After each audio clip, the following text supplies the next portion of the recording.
मालक कोण आहे इथं? मीच आहे, बोला की. फूड डिपार्टमेंट कडून आले. काय बघू? एकदा दाखवतो, परत दाखवत नाही. आम्हाला असं कळलं की इथं उत्कृष्ट प्रकारचं जेवण भेटते. निकृष्ट निकृष्ट प्रकारचं जेवण भेटते. अरे तुम्ही तर आता म्हणला ना उत्कृष्ट. हे बघा, मला म्हणायचं होतं निकृष्ट, पण माझ्या तोंडातून आलं उत्कृष्ट. असू द्या, जास्त बोलू नका आणि सरकारी कर्मचाऱ्यावर दबाव टाकू नका. अहो साहेब, हे हॉटेल आहे ताई साहेब. इथलं जेवण आहे ना एकदम घरगुती पद्धतीने बनवलं जातं, ते पण चुलीवरती. उत्कृष्ट. आम्हाला याची पडताळणी करावी लागते. करा ना पडताळणी, काहीच अडचण नाही. काय स्पेशल? आपल्याकडे सरपंच थाळी आहे. सरपंच थाळीमध्ये काही विशेष?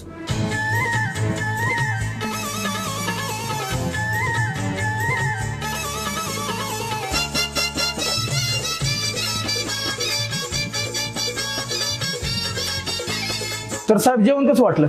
एक नंबर जेवण, उत्कृष्ट. मला काय वाटतंय, तुमच्यावर मोकर कोणीतरी संशय घेतलाय.